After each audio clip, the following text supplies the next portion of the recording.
నమస్కారం, వార్తలకు స్వాగతం. ముందుగా ముఖ్యాంశాలు. పైప్ లైన్ ద్వారా నేరుగా ఇంటికి gas connection, CM Chandrababu Naidu వెల్లడి.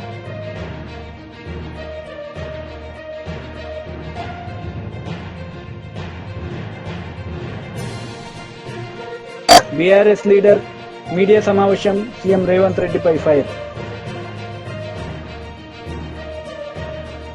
పైప్ లైన్ ద్వారా నేరుగా ఇంటికి గ్యాస్ కనెక్షన్ అని సీఎం చంద్రబాబు నాయుడు తెలిపారు. ఈ సందర్భంగా ఆయన ప్రసంగించారు. చాలా సంతోషం. ఈరోజు ఒక వండర్ఫుల్ ప్రాజెక్ట్ కి మళ్లీ ముందు తీసుకుపోవడానికి తిరుచానూరు టౌన్ లో ఇప్పుడే ఒక ఇంటికి వెళ్ళాను. ఇంటికెళ్లి AG&P గ్యాస్ కనెక్షన్ ని డైరెక్ట్ గా కనెక్ట్ చేసే విధానానికి శ్రీకారం చుట్టి వాళ్ళతో కూడా ఒకసారి మాట్లాడాను. అయితే దేశం మొత్తం ఫ్యూయల్లో గాని ఎనర్జీలో గాని ఒక రెవల్యూషనరీ చేంజెస్ వస్తున్నాయి. ఒకప్పుడు మనం కట్టెలతో పొయ్యిల్లో మంటేసుకునే పరిస్థితి. అప్పట్లోనే first time in Andhra Pradesh we introduced LPG. That is the first time, not now. Around 95-96 we introduced LPG in Andhra Pradesh for every poor family. Today we are giving again Deepan 2 program, 3 cylinders free of cost for every BPL family. We have announced we are supplying more than 1 crore families. ఇక్కడికి వచ్చినప్పుడు ఒక స్వచ్ఛమైన సురక్షితమైన సహజ వాయువుతో నేరుగా pipe line ద్వారా ఇంటికి connect చేయడం. LPG సిలిండర్లో తీసుకురావాలి. అదే గ్యాస్ అయితే నేరుగా ఇంటికి పైప్ లైన్ లో వస్తుంది. సిలిండర్ కావాలంటే ఆర్డర్ ఇచ్చుకోవాలి, మళ్ళీ ఒకసారి డిలే కూడా కావచ్చు. అదే CNG అయితే నేరుగా ఇంటికే ఎప్పుడు కరెంట్ మారిగా మీరు స్విచ్ ఆన్ చేసి మీరు వాడుకుంటే మీటర్ ఉంటుంది. మీటర్ బేస్డ్గా మనం కట్టే పరిస్థితికి వస్తుంది. ఈరోజు AG&P ప్రథమ్ ఈ గ్యాస్ చూస్తే 5 రాష్ట్రాల్లో ఎక్కువగా ఉన్నారు వీళ్ళు. రాజస్థాన్, కర్ణాటక, కేరళ, తమిళనాడు, ఆంధ్రప్రదేశ్ ఈ 5 రాష్ట్రాల్లో ఉన్నారు. ఇప్పటికే 8 నుంచి 10% వీళ్ళు మార్కెట్ అంతా కూడా వీళ్ళ యొక్క దీంట్లో కంట్రోల్లో ఉంది. 80 లక్షల మందికి క్లీన్ గ్యాస్ ఇస్తున్నారు. దగ్గర 28 జిల్లాల్లో ఇవన్నీ అందించగలుగుతున్నారు. 1500 CNG స్టేషన్స్ నెట్వర్క్ ఉంది. ఇవన్నీ కూడా ఈరోజు ఇంకొక పక్కన AG&P దేశంలోని గ్రీన్ హౌస్ ని ఇంకా పెంచడానికి 2030 కంతా 15% మార్కెట్ షేర్ లో కంపీట్ చేస్తున్నారు. I am wishing all the best for them. They are doing extraordinary good work. BRS party leader Rasamayi Balakishan media సమావేశం నిర్వహించారు. ఈ సందర్భంగా ఆయన మాట్లాడారు. రేవంత్ రెడ్డి చెప్పినట్టుగా 6 గ్యారంటీల మీద అబద్దాలు చెప్పినట్టుగా నువ్వు అబద్దాలను పొగుడుతూ మాట్లాడితే నువ్వు నిజం చెప్పాయా స్వామి, నువ్వు ఏ పార్టీలో ఉన్నావు అని చెప్పేసి అడిగిండ్రు. రేపు నియోజకవర్గం ఓటేసిన ప్రజలు కూడా నేను అడుగుతా ఉన్నారు, నువ్వు ఏ పార్టీ తరఫున మాట్లాడుతూ ఉన్నావని. నీకు దమ్ముంటే చెప్పు నువ్వు ఏ పార్టీలో ఉన్నావో, లేదంటే మూసుకొని కూర్చో. మేము ఇలా నువ్వు కాంగ్రెస్ వాదివే అయితే నిన్ను కూడా నేను సూటిగా అడుగుతా ఉన్నా, రాజీనామా చేయి. నువ్వు పెద్ద ఇప్పుడు మీ ప్రభుత్వంలో మా రేవంత్ రెడ్డి సారు ఆహా ఊహా అని చెప్తా ఉన్నావు కదా. నిజంగా రేవంత్ రెడ్డి పాలన చక్కగా ఉన్నట్టుంటే, కాంగ్రెస్ పాలన చక్కగా ఉన్నట్టంటే మరి ఎందుకు భయపడుతున్నావా? రాజీనామా చేయి. నీ 6 గ్యారెంటీకి గెలిపిస్తాయి కదా, నీ 420 హామీలు నేను గెలిపిస్తాయి కదా. కానీ మేము అంటారు చూడు, తినేందేమో మొగని సొమ్ము పాడేడుదో నువ్వు ఇంకోని పాటను అన్నట్టుగా ఇవాళ ఇక్కడి నుంచి గెలిచి బీఆర్ఎస్ పార్టీ నుంచి గెలిచి కాంగ్రెస్ పాట వాడుతూ ఇలా సంక్రాంతికి వచ్చే బిచ్చగలలాగా ఇలా నువ్వు తిరుగు మాట్లాడుతూ ఉన్నావు. మాకైతే నవ్వొచ్చినా ఉన్నది. ఒక్కసారి నిన్ను నువ్వు అద్దంలో చూసుకో, నిన్ను నువ్వు ప్రశ్నించుకో. నేను ఇవాళ కూడా నేను అడుగుతా ఉన్నా, నువ్వు ఒక అయ్య అవ్వకే పుట్టినోనివి అయితే, నువ్వు ఒక మనిషివే అయితే ఇవాళ వెంటనే బీఆర్ఎస్ పార్టీకి రాజీనామా చేయి. నీ శాసన ఇవాళ నువ్వు స్పీకర్కి ఇవ్వాల్సింది పాడి కౌశిక్ రెడ్డి మీద ఫిర్యాదు కాదు, నీ రాజీనామా లెటర్ ఇచ్చిరాపో, నిలబడిపో. రేపు ప్రజలు తెలుస్తారు కదా. నిజంగా ప్రజలు నేను అంగీకరించినట్టుంటే నీ ఇంటికి వచ్చి క్షమాపణ చెప్పొచ్చు సమ్యం. నీ ఇంటికి వచ్చి ప్రజలు నేను అంగీకరిస్తే పాడి కౌశిక్ రెడ్డికి వచ్చి నువ్వు చెప్పిందే కరెక్ట్, కరీంనగర్ సమీక్ష సమావేశంలో నువ్వు మాట్లాడిందే కరెక్ట్ అని చెప్పేసి నీ ఇంటికి వచ్చి క్షమాపణ చెప్పొస్తాడు. ఇలా నువ్వు ప్రజల చేత నువ్వు మళ్ళీ తిరిగి ఎన్నుకోబడితే. కానీ అబద్ధాలు ఎందుకు చెప్తున్నావు మాకు అర్థమైతలేదు. ఇప్పుడున్నటువంటి పరిస్థితులు మీకు అందరికి కనబడతలేవా? ఇలా మేము ఒకటి అడుగుతా ఉన్నాం. ఇలా మీరు తెలంగాణ పల్లెల్లో ఏ ఊరికన్నా ఏ పల్లెకన్నా వెళ్ళండి. ఒకప్పుడు సంక్రాంతి పండుగ అంటే సుక్కల ముగ్గులు వేసుకుందరు, రథాల ముగ్గులు వేసుకుందరు. వాకిలంతా వాడకట్టలంతా కూడా చాలా గొబ్బెమ్మలు పెట్టుకొని మొత్తం ముగ్గులతోని రంగురంగుల ముగ్గులతోని కళ్ళు చెదిరే విధంగా తెలంగాణ వాకిళ్ళలో కనబడేటివి. ఇలా ఏం కనబడతా ఉన్నాయి? ఏ వాకిలి ముంగటికి పోయినా నువ్వు ఇస్తానన్న తులం బంగారం ఏమైపోయినదని ముగ్గులేస్తా ఉన్నారు. ఆడోళ్ళు సిగ్గుండాలి మీకు. మహిళను కోటీశ్వరి చేస్తామన్నారు. ఇలా 1 కోటి మంది మహిళలు వాకిళ్లలో ముగ్గులు వేసుకుంటా ఉన్నారు. మాకు ఇస్తానన్నా 2500 ఎప్పుడు ఇస్తావు అని చెప్పేసి ముగ్గులు వేసుకుంటా ఉన్నారు. గచ్చుల మీద చాక్పీసులతో రాస్తా ఉన్నారు ముగ్గులల్లా. మా ముసలిలోకి 2000 నుంచి 4000 ఇస్తా అని చెప్పినవు ఏమైంది అని చెప్పేసి ముగ్గులు వేస్తా ఉన్నారు. ఇలా మా ఇంటికి రుణమాఫీ చేస్తా అని చెప్పినవు ఇలా మా ఊర్లో సగం కూడా రాలేదు, రుణమాఫీ ఎప్పుడు చేస్తావు అని చెప్పేసి ముగ్గులు వేసుకుంటా ఉన్నారు. ఇలా రైతు భరోసాకు దిక్కున్నదా? రైతు భరోసాకు విధి విధానాలు ఉన్నాయా? ఇలా మేము అడుగుతా ఉన్నాం. ఏ రైతుకు భరోసా? ఏం విధాలున్నాయి నీ దగ్గర? ఇవాళ వాళ్ళట విఓలు విఆర్ఓలు పోయి మొత్తం ఎంపీడీఓ గారు నోడల్ అధికారికంగా ఉండి మొత్తం పొలాల పొంట గట్ల పొంట తిరుక్కుంటా చెట్ల పొంట తిరుక్కుంటా ఆయన రాస్తాడట ఇగో ఇంతమందికి సాగున్నాయని. ఇది ఎక్కడన్నా అయ్యే పనేనా? ఇది ఎక్కడన్నా జరుగుతుందా? మళ్ళీ ఏం జరుగుతుంది? మళ్ళీ అందులో కాంగ్రెస్ వాళ్ళక ఇందిరమ్మ కమిటీలో నమోదు చేయాలి. ఏం చేయాలి? మళ్ళీ వెనక లెక్కనే కదా. అరే నాకు 10 ఇస్తాను, నాది రాయిరా. 20 ఎందుకురా, 30 రాసుకో, 10 నువ్వు తీసుకో, 10 నేను తీసుకుందాంతి, రాసి పెట్టు అని చెప్పి ఇదే కథ కదా మీరు చెప్పేది. ఇలా క్షేత్ర స్థాయిలో నీ దగ్గర లెక్కలేదా? శాటిలైట్ మీద మొత్తం మీదికే కెమెరాలు వచ్చి చూసి ఇత్తనన్నావు కదా. మళ్ళీ క్షేత్రస్థాయి పరిశీలన అనేది ఏంది అంటే కాంగ్రెస్ కార్యకర్తలు చెప్పింది రాయాలే. ఫలానోళ్ళకి ఇయ్యమనంటే భూమిగా వీళ్ళకి సాగంటే 4 ఎకరాలు అంటే 4 ఎకరాలు రాయాలి, 5 ఎకరాలు అంటే 5 ఎకరాలు రాయాలి. మీరు లంచాలు తీసుకోవాలి, రాసిన వాళ్ళకే పైసలు ఇవ్వాలి. మళ్ళీ మీ వంకర బుద్ధి బయటపడ్డది కదా. రేపు ఇళ్ళ పరిస్థితి కూడా గట్లే ఉన్నది. కౌలు రైతుకు దిక్కు లేదు. మీరు ఇస్తా అన్నటువంటి ఏ గ్యారంటీలో కూడా ఇవాళ ఒక విధి విధానాలు అంటూ రూపొందించుకోలేదు. అంత గాలిలో మేడలు కడతా ఉన్నారు. కేవలం స్థానిక లోకల్ బాడీ ఎలక్షన్ల వరకు ప్రజలను మభ్య పెట్టాలి కాబట్టి దీన్ని తాత్సారం చేయాలి, దీన్ని ఆలస్యం చేయాలి. ఇగో వచ్చినది, వస్తున్నాయి, రేపిస్తాం, మాపిస్తాం, ఎల్లుండి ఇస్తాం, ఇది ఒకటి ఇస్తాం అని చెప్పేసి కమిటీల మీద కమిటీలు వేసిన మంత్రుల కమిటీలు, ఈ సబ్ కమిటీ, ఆ సబ్ కమిటీ, ఈ కమిటీ. మరి అన్ని కమిటీల రిపోర్ట్లు ఉన్నాక మళ్ళీ ప్రజల దగ్గరికి వెళ్ళి మళ్ళీ క్షేత్రస్థాయి పరిశీలన ఏంది నాకు అర్థమైతలేదు. కాబట్టి ఇవి ప్రశ్నించినందుకు చాలా రోజులుగా కౌశిక్ రెడ్డి యాక్టివ్గా పనిచేస్తూ ఉన్నాడు కాబట్టి పార్టీలో ఆయన మీద వ్యక్తిగతమైనటువంటి ద్వేషాన్ని పెంచుకున్నారు. ఎందుకు? అందరిలాగా బానిసలాగా బతకడం వాళ్ళకి ఇష్టం కాదు. వాళ్ళని కూడా కొనాలనుకున్నారు. రకరకాల బెదిరింపులు జరిగినాయి. మీతో కొంతమందిలాగా మా పార్టీలకు రండి, మాకు సపోర్ట్ చేయమని అని అడిగితే నేను ఏ పార్టీలో గెలిచినో ప్రజల వైపు తెలంగాణ తీసుకొచ్చిన పార్టీలో ఉంటాం, తెలంగాణ వైపు నిలబడి కలబడతాం, కొట్లాడతామని చెప్పిండు. దానికేనా మీది?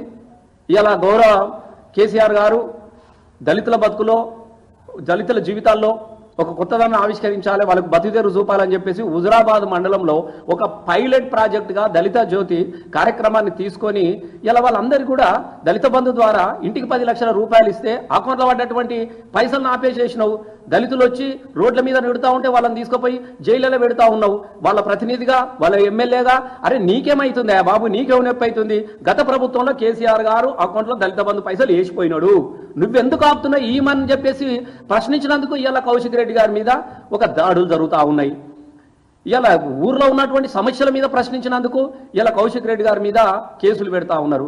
కేసులతోని, అరెస్టులతోని, అణచివేతతోని, భయాభ్రాంతులతోని మీరు తెలంగాణలో ఉన్నటువంటి బీఆర్ఎస్ పార్టీ ప్రజాప్రతినిధులను మీరు బెదిరించలేరు. ఎందుకంటే తెలంగాణ రాష్ట్రం తీసుకురావడంలో అనేక జైలు గోడలను ముద్దాడిన వాళ్ళు ఉన్నారు, అనేకమైన కేసులకు అరెస్టులతోని జైలుకు వేయించిన వాళ్ళు ఉన్నారు. ఎవరికి భయపడకుండా తెలంగాణ రాష్ట్ర సాధనలో పాల్గొన్నటువంటి పార్టీ బిడ్డలను మీరు ఎప్పుడు కూడా బెదిరించలేరు. మేము ఇప్పుడు కూడా చెప్తా ఉన్నాం, తిరిగి ఇలాంటియే పునరావృతమైతే ఒక్కసారి బీఆర్ఎస్ పార్టీ ఇప్పటి కూడా సహనంతో ఉన్నది. ప్రజలు ఒక తీర్పు ఇచ్చిరు, ఒక మార్పును కోరుకున్నారు. ఆ మార్పుకు మనం కూడా కట్టుబడి ఉండాలన్నటువంటి ఒకే ఒక ఆకాంక్షతోని, ఒక క్రమశిక్ష కలిగినటువంటి పార్టీ ప్రతినిధులుగా ఇలా కేసీఆర్ గారు ఆదర్శం చాలా మంది మౌనంగా ఉన్నారు. ఈ మౌనం అనేది చాదగాని తాను అనుకుంటే మీ అంతా వెర్రి పప్పాలు ఇంకొకరు ఉండరు. గోడకు వేలాడదీసిన తుపాకీ కూడా మౌనంగానే ఉంటుంది. అది తీసిరంటే దాని పరిణామం ఎట్లా ఉంటుందో కూడా మీరు తెలుసుకోవాల్సిందిగా కోరుతా ఉన్నాం. మొత్తం బీఆర్ఎస్ లీడర్స్ మీడియా సమావేశం నిర్వహించారు. ఈ సందర్భంగా సీఎం రేవంత్ రెడ్డిపై మండిపడ్డారు. సమావేశంలో రాష్ట్ర ప్రభుత్వం 26 జనవరి నాడు ఒక 4 పథకాలకు మంజూరులు కానీ నిధులు విడుదల కానీ చేసే సందర్భంలో కార్యక్రమం నిర్వహించి మమ్మల్ని అందరినీ ఆహ్వానించడం జరిగింది. బాధ్యత కలిగినటువంటి ప్రజాప్రతినిధులుగా మేమందరం బీఆర్ఎస్ పార్టీ పక్షాన్ని ఎంపికైనటువంటి ఎమ్మెల్యేలు ఎమ్మెల్సీలు పాల్గొనడం జరిగింది. జిల్లా కలెక్టర్ సంబంధించిన అంశాలన్నీ చెప్పిన తర్వాత ప్రజల పక్షాన రైతాంగం పక్షాన కాంగ్రెస్ పార్టీ ఎన్నికలు చెప్పినటువంటి విషయాలలో 6 గ్యారెంటీల గురించి ప్రధానంగా రైతు భరోసా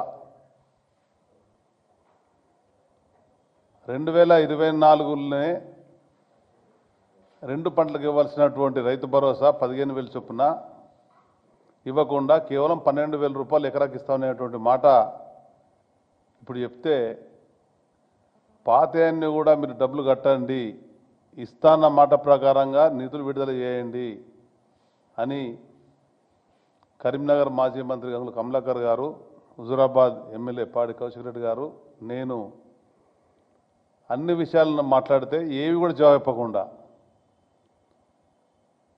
జవాబులు ఇవ్వకుండా కాంగ్రెస్ పార్టీ ఎమ్మెల్యేలను మాట్లాడడం, దానికి అనుగుణంగా బీఆర్ఎస్ పార్టీ అని చెప్పుకుంటూ కాంగ్రెస్ ఎజెండాను మోస్తున్నటువంటి జగిత్యాల ఎమ్మెల్యే సంజయ్ గారికి కూడా అవకాశం జరిగింది.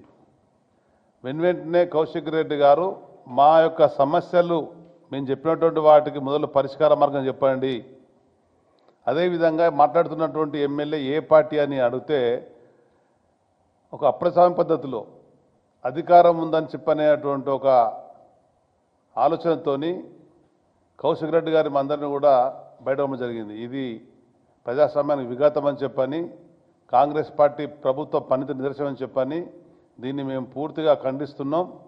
బీఆర్ఎస్ పార్టీ పక్షాన ఉమ్మడి కరీంనగర్ జిల్లా రైతాంగం కొరకు, ఉమ్మడి కరీంనగర్ జిల్లాలో ఉన్నటువంటి పేదవాళ్ళ కొరకు ప్రభుత్వాన్ని ప్రశ్నిస్తూ ఉంటామని చెప్పని, ప్రభుత్వం ఇచ్చినటువంటి హామీలు, కాంగ్రెస్ పార్టీ ఇచ్చిన హామీలు అమలైనంత వరకు మేము వాళ్ళను వదిలిపెట్టేది లేని చెప్పని, మీరు ఎన్ని విధాలుగా ఇబ్బందులు పెట్టినా, మా గొంతు నొక్కాలని ప్రయత్నించినా కానీ మేము ప్రజాపక్షాలు ఉంటామని చెప్పే సందర్భంగా తెలియజేస్తూ ఇవాళ కరీంనగర్ జరిగినటువంటి సంఘటన అదృష్టకర సంఘటన. అది ప్రభుత్వం సక్రమంగా నడిపిస్తాము అని కేసీఆర్ గారు కేవలం 10,000 రూపాయలు రైతులకి బిచ్చమేసినట్టు ఇస్తా ఉన్నాడని ఆ రోజు రేవంత్ రెడ్డి గారు చెప్పింది ఒక్కసారి గుర్తు చేసినాం. మరి మీరే కదా రైతులందరికీ కూడా 15,000 రూపాయల రైతు భరోసా వేస్తామని చెప్పిండ్రు.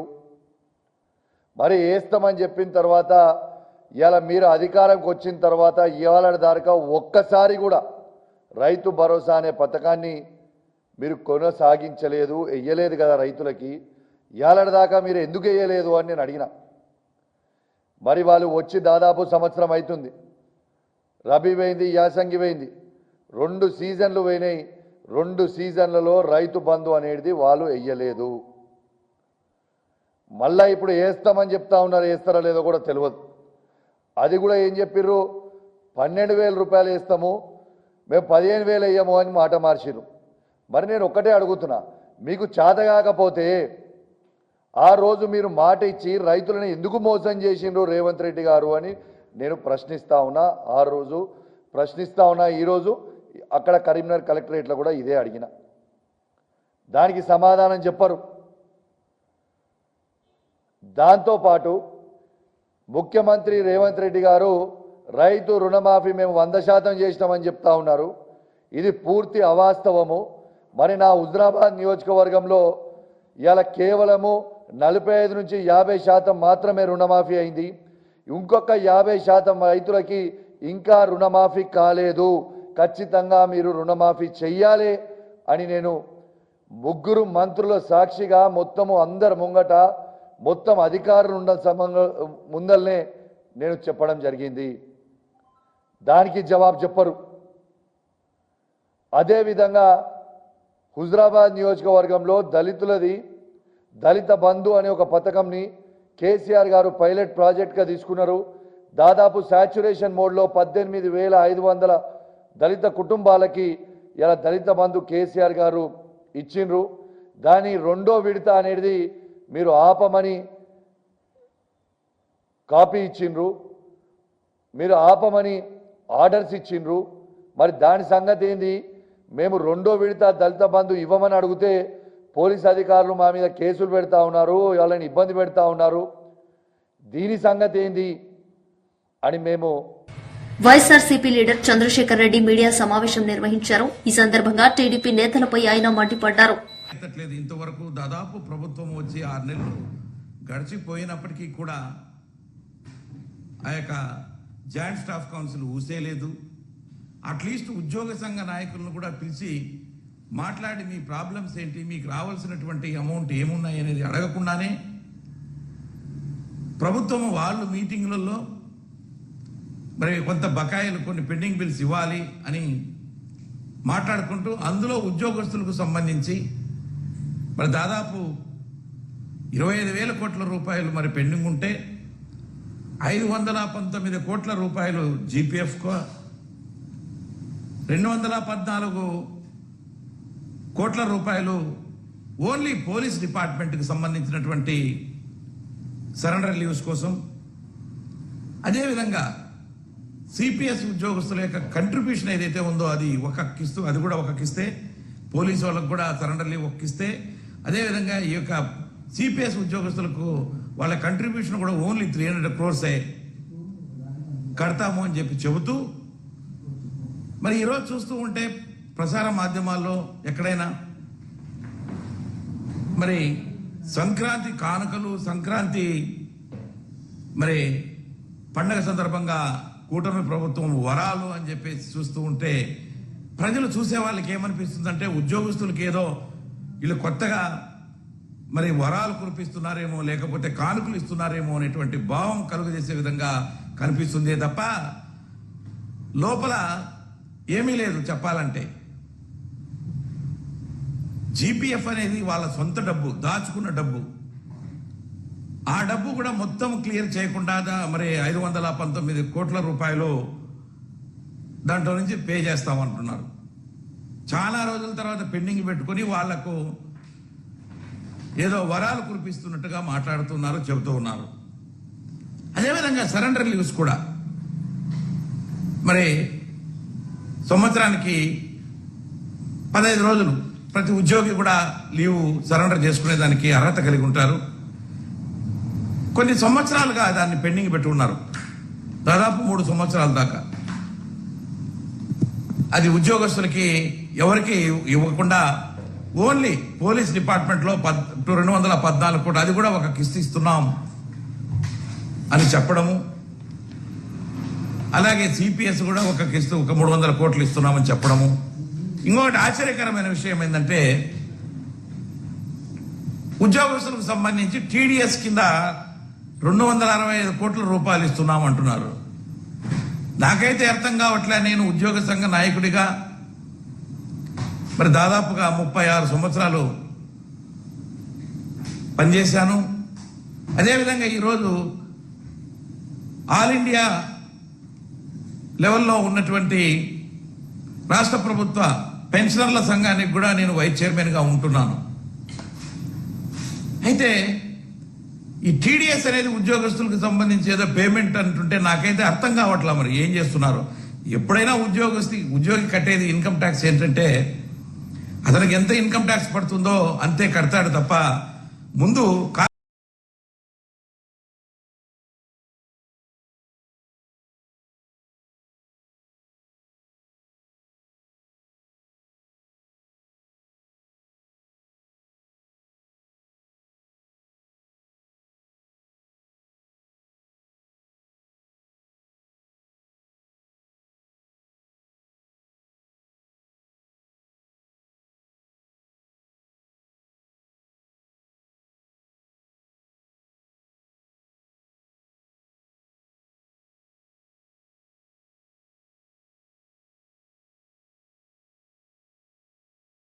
కడప జిల్లా బద్వేల్ వైఎస్ఆర్సీపీ పార్టీ నాయకులు బిజవేముల రామసుబ్బారెడ్డి తన నివాసంలో మీడియా సమావేశం నిర్వహించారు. ఈ సందర్భంగా వారు మాట్లాడుతూ ప్రజలకు, కార్యకర్తలకు సంక్రాంతి శుభాకాంక్షలు తెలియజేశారు. వైఎస్ఆర్సీపీ పార్టీ జిల్లా అధికార ప్రతినిధిగా నన్ను నియమించినందుకు ఎంపీ అవినాష్ రెడ్డి, జిల్లా అధ్యకులు Ravindra Reddy, MLC DC Govinda Reddy, MLA doctor Dasari సుధాలకు కృతజ్ఞతలు తెలిపారు. జిల్లా నాయకులందరికీ కూడా పేరు పేరున శిరస్సు వంచి నాకు ఈ అవకాశం ఇచ్చిన అందరికీ కూడా శిరస్సు వంచి ధన్యవాదాలు తెలుపుతున్నా, సంక్రాంతి శుభాకాంక్షలు తెలుపుతున్నాను. ఆ తర్వాత ప్రియతమ ముఖ్యమంత్రిగా ఆయన కుమారుడైన జగన్మోహన్ రెడ్డి గారు ముఖ్యమంత్రి అయినాక ప్రజలందరూ కూడా నా వాళ్ళు, అన్ని పార్టీలు నా వాళ్ళు, కుల మతాలకు అతీతంగా నా వాళ్ళకి నేను సాయం చేయాలా అనే పదముతో ముందుకెళ్లాడు. మరి 22 డిసెంబర్లో 2022 డిసెంబర్ 22వ తేదీన మాకు మనకొస్తే మా పంచాయతీకి దాదాపు 2 కోట్ల రూపాయలు క్రాప్ ఇన్సూరెన్స్ వచ్చింది. మరి 23లో ఎకరాకు 6,000 అంతనా ఇచ్చాడు. అలాగే రీఎంబర్స్మెంట్ ఇచ్చాడు. మరి ప్రతి ఒక్కటి కూడా రైతులకి ఏం జరిగినా గానీ, ఎన్ని కష్టాలున్నా గానీ, తను 2 ఏళ్లు కరోనా వచ్చి ఆయన 5 ఏళ్ల ముఖ్యమంత్రిలో 2 ఏళ్లు వేస్ట్ గా పోయింది. 2 ఏళ్లు పోయినా 5 ఏళ్లలో 2 ఏళ్లు పోయినా 3 ఏళ్లు పరిపాలన చేసినా గానీ బెస్ట్ ముఖ్యమంత్రిగా అనిపించుకున్నాడు. ముఖ్యమంత్రి గారికి సెంట్రల్ లో మంచి సపోర్ట్ ఉన్న తర్వాత ప్రియతమ ముఖ్యమంత్రి, మాజీ ముఖ్యమంత్రి ఎన్టీ రామారావు, ఆ తర్వాత రాజశేఖర రెడ్డి గారు, ఆ తర్వాత జగన్మోహన్ రెడ్డి గారు చేసిన సంక్షేమ పథకాల కంటే కూడా ఎక్కువ పని చేయాల్సినది ఉన్నది. మరి మన ప్రియతమ ముఖ్యమంత్రి ఇప్పుడు 40 ఏళ్ల సీనియర్ అని చెప్తున్నాడు. మరి ఆయన ఏమీ చేయలేకపోతున్నాడు. మరి ఎందుకైతే తెలియదు కానీ మరి ప్రజల్లో దాదాపు ఇప్పటికే 20% అసమ్మతి వచ్చేసింది. ప్రభుత్వము ఇచ్చిన మాటను మరి నిలబెట్టుకోలేని పరిస్థితుల్లో ఉంది. ఇప్పుడు ఆ నిలబెట్టుకోలేని పరిస్థితిని మేము ఎత్తి చూపుతూ ప్రజల ముందుకు వెళ్లి ప్రజలను మరి గత ప్రభుత్వంలో మాజీ ముఖ్యమంత్రి ప్రియతమ మరి జగన్మోహన్ రెడ్డి గారు ఎలా చేశారో, ఇప్పుడు ఉన్న మన ప్రియతమ ముఖ్యమంత్రి చంద్రబాబు నాయుడు చేసే పనులకి వ్యత్యాసాన్ని ప్రజలకు తెలియజేసేదానికోసమని మాకు ఒక్కొక్క మండలం అయితేనేమి, జిల్లా అయితేనేమి, తర్వాత స్టేట్ అయితేనేమి అధికార ప్రతినిధులుగా మమ్మల్ని అందరినీ కూడా ఒక కూటమిగా ఎన్నుకోవడం జరిగింది. ఇవన్నీ కూడా మేము మా యొక్క రవీంద్రనాథ్ రెడ్డి సారథ్యంలో, మా ప్రీతమ నాయకులు గోవింద్ రెడ్డి గారు, మా ప్రీతమ ఎమ్మెల్యే సుధా మేడం గారి సారథ్యంలో ముందుకెళ్లి వాళ్ళ అడుగుజాడల్లో వాళ్ళు ఏమి చెప్తే అది చేసేదానికి మేమందరం కూడా సిద్ధంగా ఉన్నాం. ఇప్పుడు చంద్రబాబు కూడా ఏం చేయలేదని చెప్పి వాళ్ళ బాధలు ఎల్లబోస్తున్నారు. ఇవన్నీ కూడా జగన్మోహన్ రెడ్డికి మంచి రోజులు వస్తాయి కాబట్టి పాలమూరు రంగారెడ్డి ప్రాజెక్టును 5 ఏళ్లలో పూర్తి చేయడమే కాంగ్రెస్ పార్టీ ధ్యేయం. డిప్యూటీ సీఎం మల్లు భట్టి విక్రమార్క గారు 5 సంవత్సరాల్లో పాలమూరు జిల్లా సమగ్ర అభివృద్దికి ప్రజాప్రభుత్వం 1,00,000 కోట్లు ఖర్చు చేస్తోంది. తెలంగాణ ఉప ముఖ్యమంత్రి మల్లు భట్టి విక్రమార్క నేడు నాగర్ కర్నూల్ పార్లమెంట్ నాగర్ కర్నూల్ నియోజకవర్గంలో తెలంగాణ రాష్ట దక్షిణ మండల విద్యుత్ పంపిణీ సంస్థ ద్వారా తిమ్మాజిపేట మండలం పోతిరెడ్డిపల్లి మరియు పాలెం శ్రీపురం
వార్తలు ముగించే ముందు ముఖ్యాంశాలు మరోసారి. పైప్ లైన్ ద్వారా నేరుగా ఇంటికి gas connection, CM Chandrababu Naidu వెల్లడి.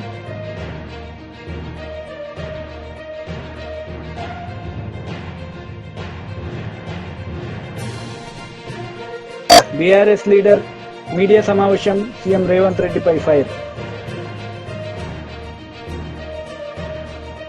ఈ వార్తలు ఇంతటితో సమాప్తం. తిరిగి ప్రసారమయ్యే వార్తల్లో మళ్లీ కలుద్దాం. అంతవరకు సెలవు. నమస్తే.